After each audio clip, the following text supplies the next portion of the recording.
Last का video cancel हुआ था उसको हम यहाँ से फिर से स्टार्ट कर रहे हैं।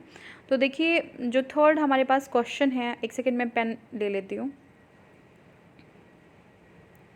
हाँ, तो देखिए जो थर्ड हमारा क्वेश्चन है वो है according to the excavated evidence the domestication of animal begin in. ठीक है, जो डोमेस्टिकेशन ऑफ एनिमल है वो कब से स्टार्ट होता है।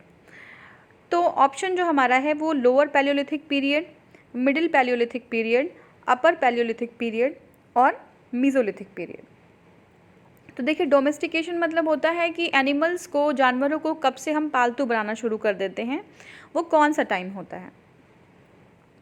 तो मीजोलिथिक पीरियड में हमने एनिमल्स को डोमेस्टिकेट करना शुरू कर दिया। ठीक है, मीजोलिथिक पीरियड में according to the excavated evidence the domestication of animals begin in mesolithic period. Earliest evidence of the domestication of animals in India have been found in Adamgarh. ठीक है, आदमगढ़ एक जगह होती है जहाँ पे हमें पहला साक्ष्य मिलता है जहाँ पे हमने एनिमल्स को डोमेस्टिकेट किया था। दूसरा जो होता है वो बागौर होता है, बागौर। ठीक है, आदमगढ़ एंड बागौर। तो देखिए आदमगढ़ जो होता है वो आपका होशंगाबाद एमपी में पड़ता है। ठीक है, आदमगढ़ होशंगाबाद एमपी में पड़ता है और जो बागौर होता है वो आपका भीलवाड़ा राजस्थान में होता है। ठीक है, अब नेक्स्ट हम क्वेश्चन देखते हैं। In mesolithic context evidence of animal domestication has been found at. तो हमने देखा था कि दो ऐसे जो है स्थान थे, दो जगहों पे हमने डोमेस्टिकेशन को लोकेट किया था। फर्स्ट हमारा था आदमगढ़, कहाँ पे था, होशंगाबाद एमपी में, और बागौर कहाँ था, राजस्थान, भीलवाड़ा। ठीक है, जो नेक्स्ट क्वेश्चन है वो है from which one of the following sites bone implements have been found. देखिए बोन इम्प्लीमेंट्स किस साइट से हमें मिले थे। बोन इम्प्लीमेंट्स मतलब चाहे वो ऑर्नामेंट हो गए, चाहे वो जो है आपके टूल्स हो गए, तो बोन के बने हुए, हड्डियों के बने हुए चीज़ें हमें कहाँ से मिली थी। तो ऑप्शन आपका है चौपानी मांडो, काकोरिया, मेहदहा, सराय नाहर राय। तो आंसर है मेहदहा। ठीक है, एक्सप्लेनेशन देखते हैं। A large number of implements made up of bones and horns have been found in the Mesolithic site। ये भी Mesolithic site में ही हुआ था। ठीक है ना, और डोमेस्टिकेशन भी Mesolithic site में। बोन के बने हुए चीज़ें कहाँ कब मिली थी, Mesolithic site में। तो जो Mesolithic site है मेहदहा, ठीक है, located in Pratapgarh district UP. Mahadaha कहाँ लोकेटेड है, प्रतापगढ़ यूपी में एक जगह है मेहदहा, वहाँ से बोन की बनी हुई चीज़ें मिली थी। तो एक बुक है हमारा पुरातत्व विमर्श, बुक का नाम है पुरातत्व विमर्श, और उसके जो राइटर हैं वो हैं डॉक्टर जयप्रकाश नारायण। उन्होंने जो है ये चीज़ बताई थी कि जो बहुत ही सारे पॉइंटेड ऑब्जेक्ट्स थे, ऑर्नामेंट्स थे, वो बोन के जो बने हुए थे वो 3 जगहों से मिले हैं, सराय नाहर राय, दमदमा और मेहदहा। ठीक है, तो मेहदहा को हमने करेक्ट आंसर माना है। जगहें 3 थी जहाँ से बोन इम्प्लीमेंट्स मिले थे, सराय नाहर राय, दमदमा और मेहदहा। क्वेश्चन ये भी पूछ सकता है कि मेहदहा, दमदमा और सराय नाहर राय किसने किस बुक में ये मेंशन है कि पॉइंटेड ऑब्जेक्ट्स जो बने हुए हैं बोन्स के वो मिले थे। ठीक है, तो वो बुक का नाम है पुरातत्व विमर्श और उसके राइटर हैं डॉक्टर जयप्रकाश जयनारायण पांडे। ठीक है, नेक्स्ट क्वेश्चन हमारा है bone ornaments in mesolithic context in India have been obtain from. तो जो बोन इम्प्लीमेंट्स हैं वो कहाँ से मिलते हैं। ठीक है, तो देखिए हमने ये क्वेश्चन देख लिया था, ये हमारे मेहदहा से मिले थे बोन्स। ठीक है ना, मेहदहा, दमदमा और सराय नाहर राय। तो हमने ऑप्शन जो मेहदहा है अगर, तो आप मेहदहा ही को करेक्ट ऑप्शन मानेंगे। ठीक है, ऑप्शन में आपके यहाँ पे जो दिया हुआ है वो है सराय नाहर राय, मेहदहा और लेखाही और चौपानी मांडो। तो आपका जो सही जो है ऑप्शन होगा वो होगा मेहदहा। ठीक है, नेक्स्ट क्वेश्चन है 3 human skeleton in single grave were recovered at. जो 3 ह्यूमन स्केलेटन हैं एक ही ग्रेव में कहाँ से रिकवर हुए थे। ठीक है, तो जो आपका आंसर होगा वो होगा दमदमा। ठीक है, कंफ्यूज नहीं होना है। मेहदहा से बोन इम्प्लीमेंट्स मिले थे, बोन की बनी हुई चीज़ें मिली थी, और दमदमा से क्या मिला था, दमदमा से हमें 3 ह्यूमन स्केलेटन मिले थे जो एक ही जो है ग्रेव में थे। ठीक है, अब एक्सप्लेनेशन है Damdama is a mesolithic site. कौन सी साइट है, मीजोलिथिक साइट है, और वहाँ से क्या मिला था, वहाँ से आपके बोन के बने हुए वहाँ से आपके ह्यूमन स्केलेटन एक ही साथ कई सारे ह्यूमन स्केलेटन ग्रेव में मिले थे। ठीक है, तो देखिए दमदमा में 41 ह्यूमन ग्रेव मिले थे, 41 ह्यूमन ग्रेव मिले थे, जिसमें से 4 जो ग्रेव थे उसमें क्या था, डबल बरियल था, 4 ग्रेव में डबल बरियल था। अब उसमें भी देख लीजिए 4 में से 2 ग्रेव ऐसे थे जिसमें मेल और फीमेल थे, ठीक है, एक मेल एक फीमेल, ठीक है, 2 ग्रेव में एक मेल एक फीमेल। तीसरा जो ग्रेव था उसमें क्या था, 2 फीमेल्स थी, ठीक है। चौथा जो ग्रेव था उसमें 2 मेल और एक फीमेल थी, मतलब 3 लोग थे, ठीक है। 1 triple burial is also found here, एक ट्रिपल बरियल भी यहाँ पे मिला था, 3 बरियल मिला था, ठीक है। A grave with 4 human skeleton have been found in Sarai Nahar Rai. तो 4, अगर हम 3 की बात कर रहे हैं तो आंसर होगा दमदमा। याद रखिएगा, 3 ह्यूमन स्केलेटन एक ही ग्रेव में, दमदमा। 4 ह्यूमन स्केलेटन एक ग्रेव में, Sarai Nahar Rai, Sarai Nahar Rai. 4 human skeleton Sarai Nahar Rai, 3 human skeleton Damdama, ठीक है। तो आगे बढ़ते हैं। The cultivation of cereals first started, जो सीरियल्स थे उनका कल्टिवेशन पहली बार कहाँ स्टार्ट किया गया? तो देखिए ऑप्शन है नियोलिथिक, मीजोलिथिक, पैलियोलिथिक, प्रोटोहिस्टोरिक एज, ठीक है। तो हमारा आंसर होगा नियोलिथिक में। पहली बार हमने सीरियल्स या किसी ग्रेन को यूज़ किया था वो हमने नियोलिथिक पीरियड में किया था, ठीक है। तो आप जो आपका एक्सप्लेनेशन है वो है, grains were first ever produced in the Neolithic age.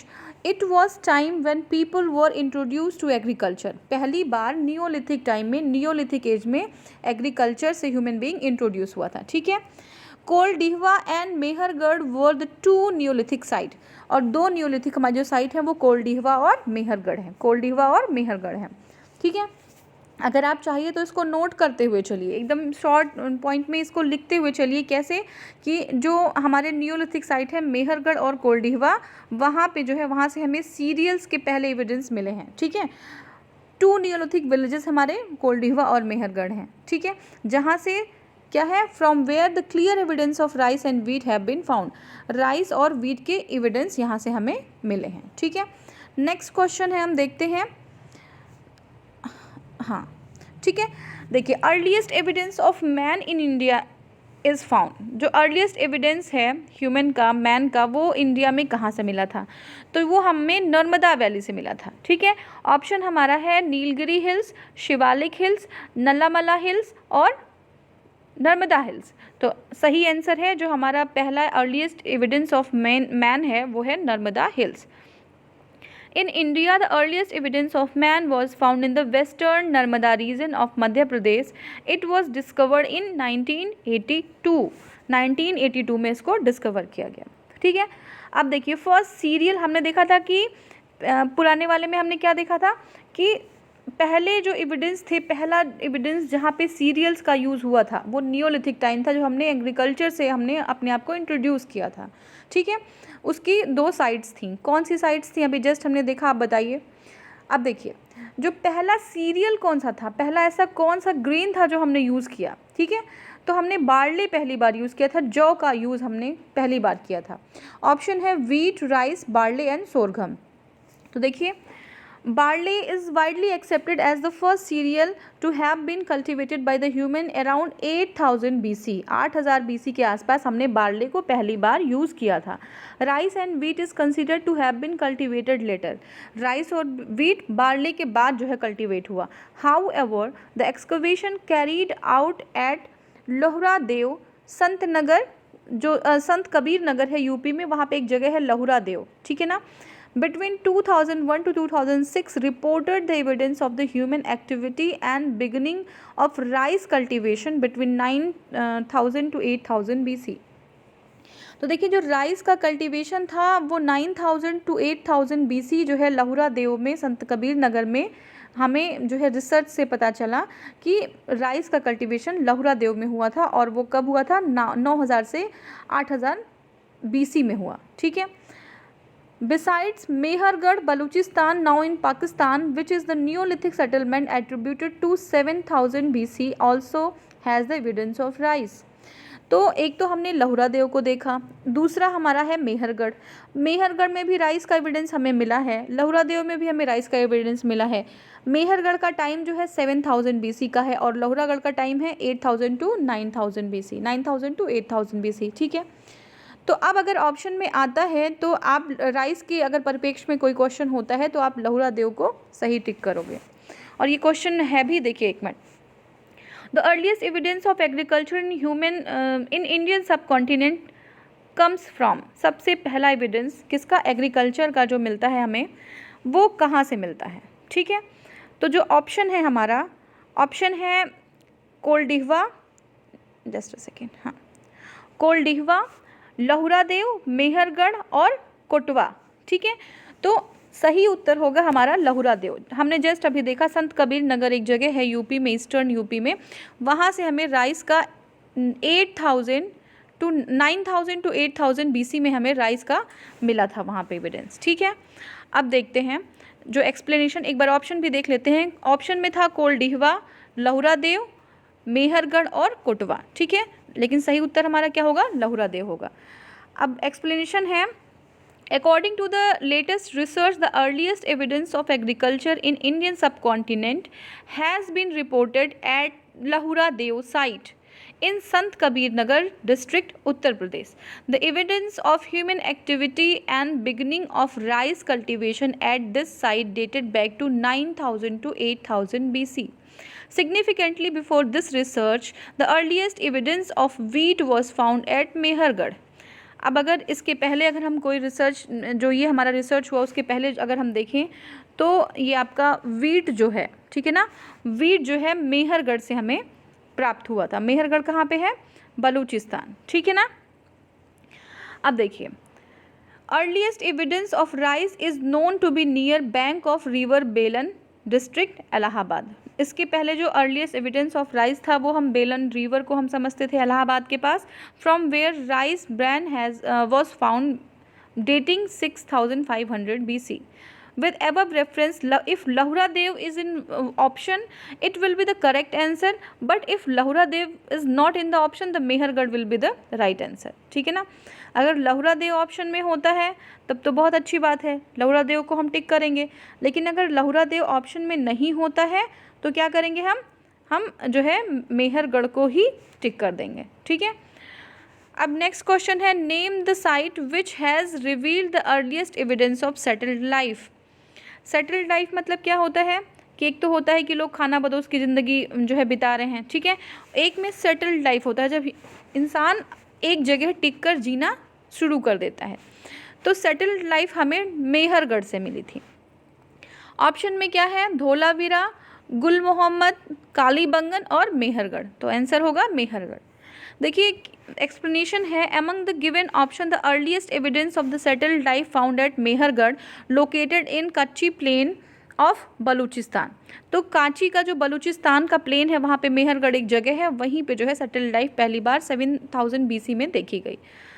गुल Mohammad and the Kalibangan have been dated 4000 BC, तो अर्लीस्ट नहीं हुई, अर्लीस्ट हमारी 7000 वाली मेहरगढ़ हुई 4000 BC एंड 3500 BC रिस्पेक्टिवली।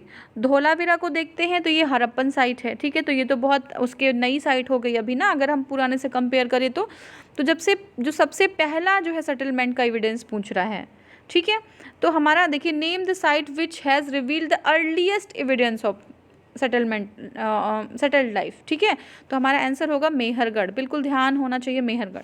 ठीक है, अब जो नेक्स्ट क्वेश्चन है, the earliest evidence of the agriculture in the human सब कॉन्टिनेंट। तो ऑब्वियस सी बात है मेहरगढ़ है, एग्रीकल्चर का जो पहला हमारा एग्रीकल्चर है वो साइट है मेहरगढ़। ठीक है ना, और अगर ऑप्शन में देखिए यहाँ पे हमने देखा था, ऑप्शन में अगर हमारा लहुरा देव होता तो लहुरा देव जो है सही उत्तर होता है। ठीक है ना, नेक्स्ट क्वेश्चन है, the earliest evidence of agriculture in Indian सब कॉन्टिनेंट। फिर से क्वेश्चन रिपीट कर रहा है, वो भी मेहरगढ़ है।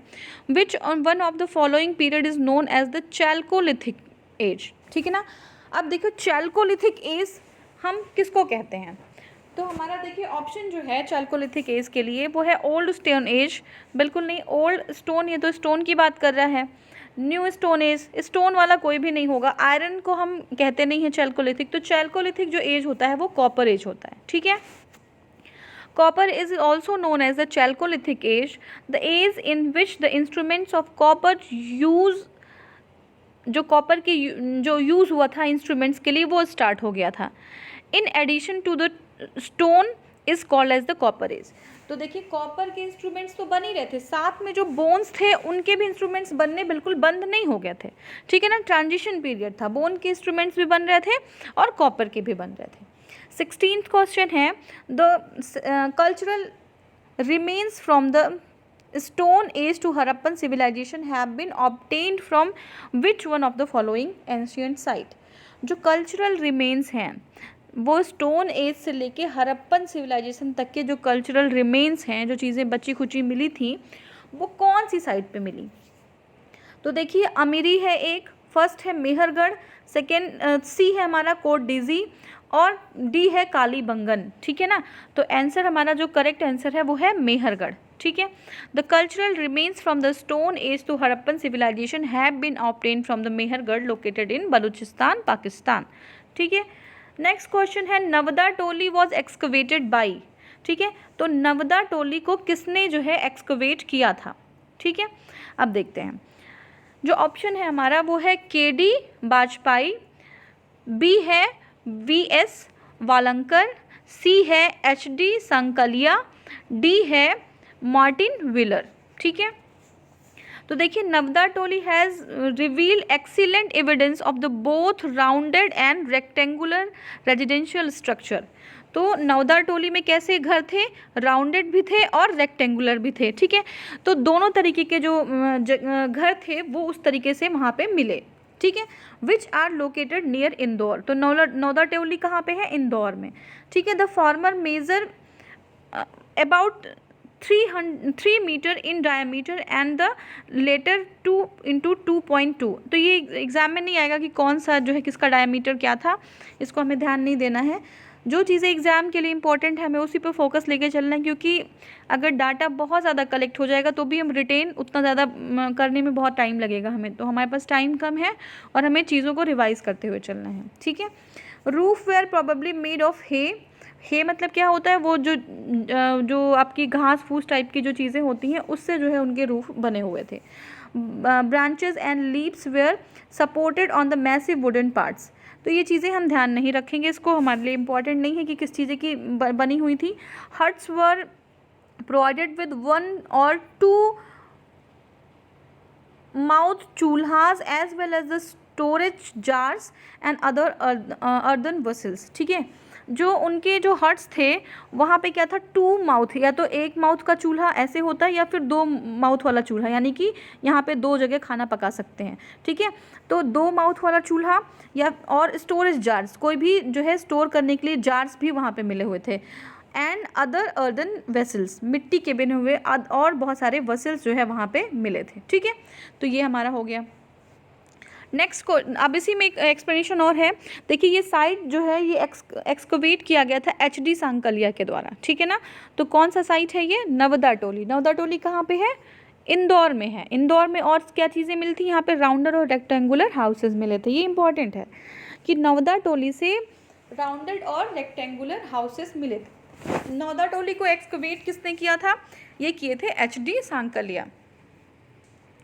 अब देखिए, this site was the most extensive excavated rural Chalcolithic site of Indian सब कॉन्टिनेंट। ये भी इंपॉर्टेंट है कि ये चैल्कोलिथिक साइट था। नवदा टोली कौन सा साइट है, चैल्कोलिथिक साइट है और ये रूरल सेटलमेंट था, ठीक है, ग्रामीण परिवेश था। जो नेक्स्ट हमारा क्वेश्चन है, in which side the Navdatoli is located. कौन सी साइड पे नवदा टोली लोकेटेड था, तो वो था मध्य प्रदेश, हमने देखा इंदौर में, ठीक है। Megaliths have been identified as, ठीक है। मेगालिथ्स एक था मेगालिथ, ठीक है ना। मेगालिथ के बारे में भी हम पढ़ेंगे, तो वो किससे आइडेंटिफाई कर सकते हैं, केव्स ऑफ हर्मिट्स, बी है बरियल साइट्स, सी है टेम्पल साइट्स और डी है नन ऑफ देम। तो देखिए मेगालिथ साइट में क्या था कि बरियल साइट से हम मेगालिथ को जोड़ सकते हैं। एक्सप्लेनेशन एक बार देखते हैं। Megaliths usually refer to the burial made up of large stones in graveyard away from the habitation area. तो यहाँ पे जब लोगों की मृत्यु हो जाती थी तो वो बहुत बड़े बड़े जो है बरियल्स बनाते थे, स्टोन के बरियल्स, और उसमें जो है थोड़ा सा ग्रेवयार्ड अपने पीछे, अब जहाँ रहते थे सेटलमेंट से थोड़ा दूर, वहाँ पे जो है उनको ग्रेवयार्ड्स में डाल दिया करते थे। A large fraction of these are assumed to be associated with the burial or the post-burial rituals, including memorial for those whose remains may or may not be available. Few types of are chamber tomb, dolmens, stone alignment, stone circle और pit circles. तो इस तरीके के burial sites वहाँ पे मिले थे. तो ये एग्ज़ाम में आया नहीं है कभी, लेकिन हाँ ये ज़रूर आता है कि जो बरियल साइट्स हैं वो कहाँ से जो है अटैच्ड हैं. तो मेगालिथ जो है बरियल साइट से, जब लोग मरते थे तो बहुत बड़े बड़े जो है लार्ज स्टोन ग्रेव, आपके बड़े बड़े ग्रेवयार्ड्स होते थे, स्टोन के बहुत बड़े बड़े पत्थर होते थे, उससे जो है कवर करके बना देते थे वो लोग, और उसमें जो है जो डेड जो बॉडी होती थी उसको अंदर डाल देते थे. ठीक है. तो 20th और लास्ट क्वेश्चन जो है 20 क्वेश्चन हम हर जो है वीडियो में कवर करेंगे इसमें. Ash mound is associated with the which neolithic site. तो सबसे पहले क्लियर कर दिया कि जो ऐश माउंड है वो न्यूलिथिक साइट में मिला था. तो कौन से न्यूलिथिक साइट में मिला था? तो देखिए अब यहाँ है बुदिहल, संगनकल्लू, कोल्डिहवा और ब्रह्मगिरी. कहाँ से मिला था? तो देखिए ऐश माउंड जो मतलब आपके ऐश मतलब क्या होता है कि जलने के बाद जो रेजिड्यू बचता है, ठीक है ना, राख का माउंड मतलब होता है एक छोटा सा आपका पहाड़ बन जाए माउंड. ठीक है, ढेर सारी चीज़ें अगर जल जाती हैं तो एक पहाड़ सा बन जाता है राख का. तो वो कहाँ से मिला था? वो संगनकल्लू से मिला था. Has been found from a neolithic site Sanganakallu located in the Bellary district Mysore. ठीक है, मैसूर में बेलारी डिस्ट्रिक्ट है, वहाँ से जो है ऐश माउंड मिला था और वो कर्नाटका में है. They have been found in the Piklihal. They have been found in Pickly Hill. These as mounds are born relics of the seasonal camp of the Neolithic herdmen's community. ठीक है. तो जो है ये जो ऐश माउंट्स थे वो कहाँ से मिले हैं? संगनकल्लू से मिले हैं. ठीक है, संगनकल्लू से मिले हैं. तो आज का वीडियो हम यहीं पे रैप अप करते हैं. नेक्स्ट वीडियो में और जो 21 से जितने क्वेश्चंस हैं 20 क्वेश्चन मोर हम उसमें अटेम्प्ट करेंगे. ठीक है, तो इसको एक बार आप रिवाइज़ करिए. और मैं ये कहूँगी कि ज़्यादा बेटर ये होगा कि आप अगर शॉर्ट जो चीज़ें इंपॉर्टेंट हैं आप थोड़ा सा शॉर्ट में एक ही पेज में सारी चीज़ें लिख लिया करें. एक वीडियो की जो चीज़ें हैं वो आपकी आधी पेज में आ जानी चाहिए. ठीक है ना. तो ऐसे करके आपके पास कुछ 15, 20, 25 पेजेस बन जाएंगे जिसमें कि पूरी एंशंट इंडिया आपकी कवर हो जाएगी. ठीक है ना. तो ठीक है, आप अगर आपको वीडियो पसंद आ रहा है, आपके लिए अगर बेनिफिशियल है कहीं से भी, तो आप प्लीज़ इस चैनल को सब्सक्राइब करिए, लाइक करिए वीडियो को. और अगर कोई भी सजेशन है जो इम्प्रूव करना हो तो आप कमेंट सेक्शन में बता सकते हैं. Thank you so much for watching.